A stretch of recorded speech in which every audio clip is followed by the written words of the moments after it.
Function ఎలా create చేయాలి, function అంటే ఏంటి, డెఫినేషన్ కీవర్డ్స్ గురించి మనం నేర్చుకున్నాం. ఈ వీడియోలో మనం పారామీటర్స్ అంటే ఏంటి, ఫంక్షన్స్ అంటే నేర్చుకున్నాం. అసలు మెయిన్గా ఫంక్షన్ క్రియేట్ చేద్దాం. ఫంక్షన్ ఏమైనా పెట్టానంటే ఫన్ అని ఎఫ్ఈఎన్ ఫన్, పెరాన్సిస్ ఉంటుంది, ఓపెన్ కర్లీ వేసి క్లోజ్ పెట్టాలి. ఇది ఫంక్షన్ అంటే. ఇక్కడ మనం యూజ్ చేస్తాం కదా, వేర్ అని యూజ్ చేసాను.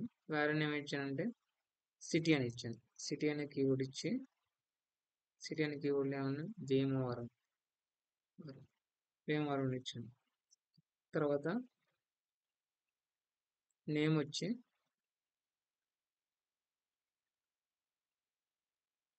వేరియబుల్ డిక్లేర్ చేయాలి కదా, నేమ్ వచ్చి నేమ్ అవుతుంది శ్రీకాంత్. సరే ఇచ్చాను. ఇప్పుడు ఫంక్షన్ క్రియేట్ చేశాను. ఇక్కడ ఫంక్షన్ క్రియేట్ చేశాను కదా, ఇక్కడ ఫంక్షన్ క్రియేట్ చేస్తే ఫంక్షన్ నేమ్ వచ్చింది fun, F E N fun function name. Function keyword function name. ఈ కర్లీ బ్రేసెస్ లో ఏమైతే రాస్తామో అదే బ్లాక్ ఆఫ్ స్టేట్మెంట్స్, ఇదే పర్ఫార్మ్ చేయాల్సింది. ఇప్పుడు దీన్ని నేను ఏం చేద్దామంటే ప్రింట్ చేయమని చెప్తుంది.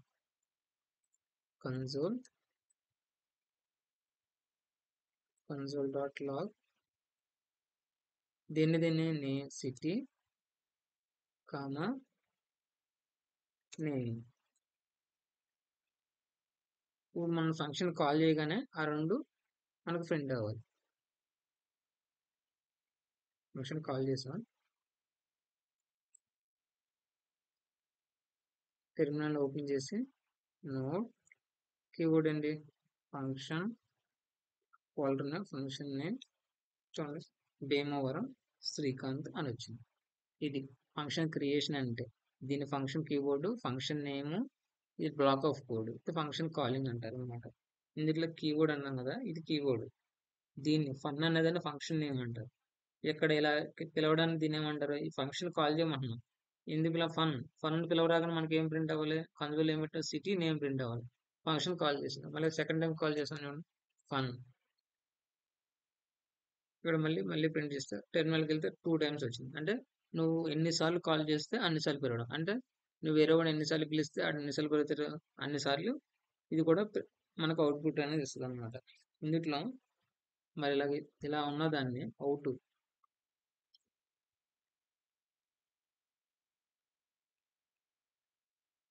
To pass input data, to pass input data to the function. ఫంక్షన్కి మనకి ఇన్పుట్ డేటా ఎలా ఇవ్వచ్చు చూడండి. How to pass the input data in functions.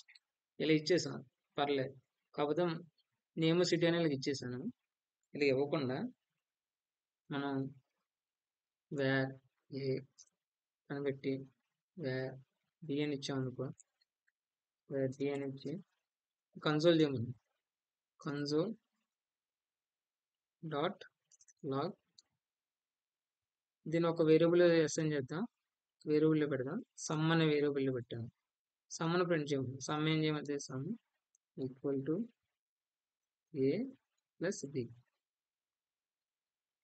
A plus B ఇది ఈక్వల్ చేయమని. How to pass the input data, how to pass input data into the function. ఫంక్షన్లో ఒక డేటాని ఇన్పుట్ని ఎలా పని చేయాలంటే 2 వేస్ ఉన్నాయి. ఆ 2 వేస్ అంటే ఒకటి పారామీటర్స్లోన లేదా ఆర్గ్యుమెంట్స్. అంటే పారామీటర్స్ అంటే ఏంటి నేర్చుకోండి. పారామీటర్స్ అంటే ఏంటంటే P1 P2. ఇక్కడ చూడు, నేను ఏ అనే వాల్యూని అసైన్ చేసి బి అనే వేరియబుల్ని అసైన్ చేశాను, కాకపోతే వాల్యూని ఏం పెట్టలేదు. వీటిని ఇక్కడ ఏ బి అని ఇచ్చాను. వీటిని ఏమంటారంటే ఫంక్షన్ లోపల, ఫంక్షన్ కాల్ చేసారు పెరాన్సిస్ లోపల పెట్టేదనుకో, లోపల ఏదైతే వాల్యూస్ పెడుతున్నామో ఆ వాల్యూస్ ఏమంటారంటే పారామీటర్స్ అంటారు. Parameters are variables. ఇవి కూడా వేరియబుల్స్ గా వేర్ ఏ వేర్ బి, ఇవి కూడా వేరియబుల్స్. ఇక్కడ ఏం పెట్టినా variables without scope statements. Without scope statements అంటే ఏంటంటే, స్కోప్ స్టేట్మెంట్స్ అంటే వేర్ లెట్ కాన్స్టెంట్. ఇక్కడ చూడండి, ఈ వేరియబుల్స్ ఇక్కడ ఎలాగ ఉన్నాయి, వితౌట్ స్కోప్ స్టేట్మెంట్స్ గా ఉన్నాయి.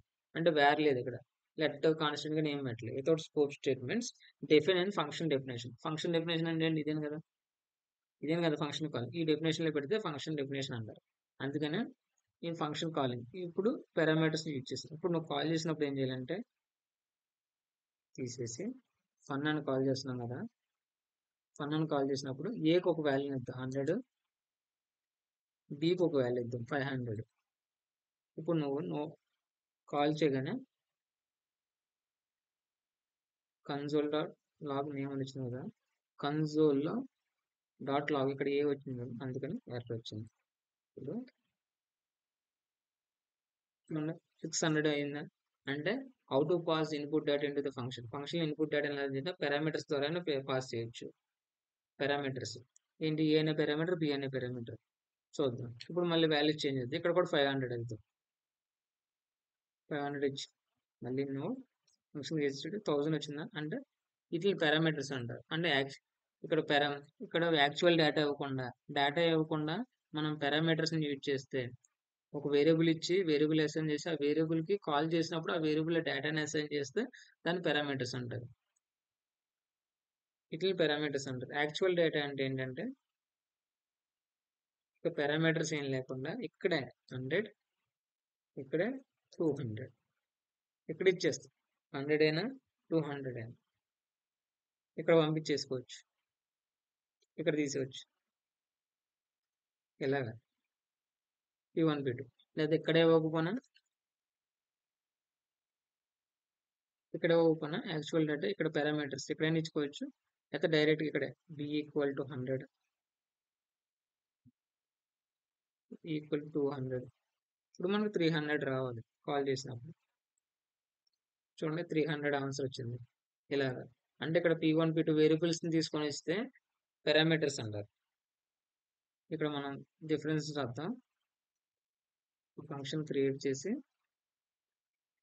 ఫంక్షన్ ఫన్ అని కాల్ కదా, ఫన్ అని కాల్ చేసినప్పుడు ఇక్కడ 10 20 ఇచ్చేసాం అనుకోతే 190 120 ఇట్లా ఏమంటారు, యాక్చువల్ పారామీటర్స్ అంటారు. ఆర్గ్యుమెంట్స్ యాక్చువల్ డేటా లేదా ఆర్గ్యుమెంట్స్ అంట. ఆర్గ్యుమెంట్స్ ఆర్ యాక్చువల్ డేటాని యాక్చువల్ డేటాను పంపించేసాం, ఆల్రెడీ ఇక్కడ పెట్టేసాం. లేదా పెరాన్సిస్లో అయినా ఇవ్వచ్చు అనమాట. ఇలా పెరాన్సిస్ లోపల దీన్ని యాక్చువల్ డేటా. లేకపోతే మళ్ళీ ఫన్ అని కాల్ చేసినప్పుడు ఇక్కడ వేరియబుల్ ద్వారా ఇవ్వచ్చు ఏ కామా బి అని. ఇట్లని పారామీటర్స్ అంటారు. పారామీటర్స్ అంటారు. This is the difference between the arguments, parameters.